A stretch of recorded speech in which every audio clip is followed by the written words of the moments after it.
Chicken चुकने लगा। आप बड़े चने शने खाते हैं यार। ये इतनी क्वांटिटी कम से कम 10 किलो 15 किलो 20 किलो में डालते हैं।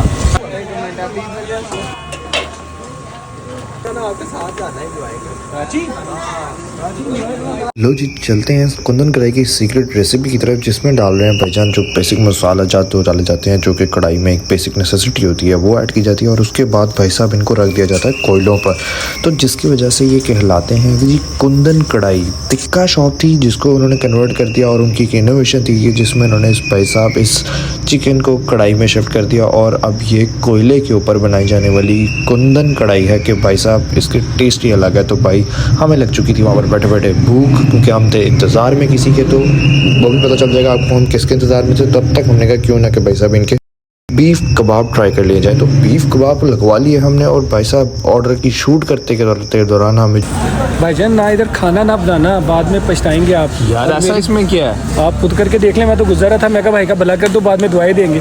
चलें, ठीक है।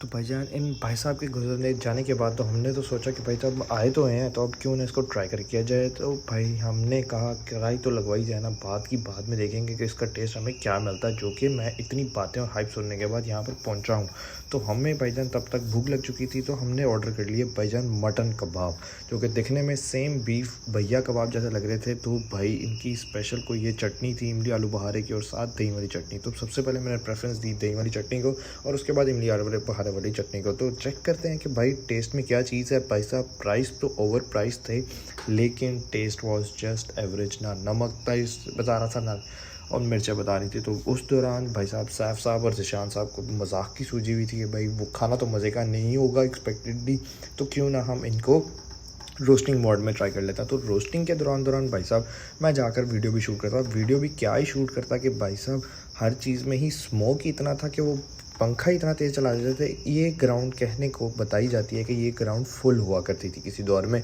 और इधर रश की बारियों की लाइनें लगी होती थी। तो भाई साहब इनकी सीक्रेट रेसिपी जो कि ये बताना पसंद नहीं कर रहे थे, आग ही इतनी तेज़ कर देते थे कि भाई स्मोक ही स्मोक होता था, कढ़ाई की तो शक्ल दिखने में ही नहीं मिलती थी। तो एंड टाइम तक भाई सिर्फ आग और कोयले की चीज़ों को ही शूट करता रहा। तो भाई शक्ल देखने में तो बहुत ही टेम्पटिंग लग रही थी।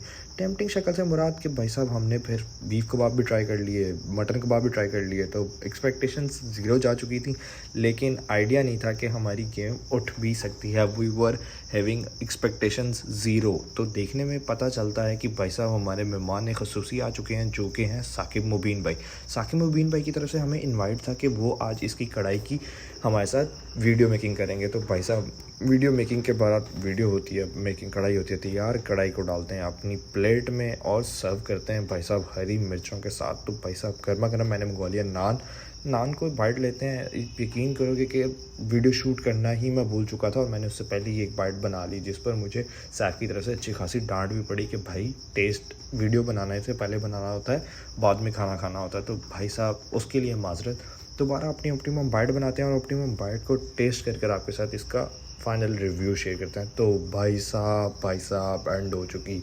जब मुझे पता चल चुका था कि मुझे भाई साहब फूड व्लॉगों के साथ आने की वजह मुझे यही वॉइस मिला कि मुझे ये टेस्ट बहुत कमाल का मिला। मैं कहता हूँ उम्दा यार, अनबिलीवेबल। तो इसकी लोकेशन कुछ इस तरह से है, टाउनशिप में अंदरून साइड पर गूगल पर लोकेशन पर लिख लिया जाए कि भाई साहब कुंदन कोयला कढ़ाई कहाँ से मिलेगी, आपको वो लोकेशन एग्जैक्ट इस जगह पर ले आएगी, और वहाँ पर ये भाई साहब आपको अपने हाथों से बनी कढ़ाई टेस्ट करवाएंगे।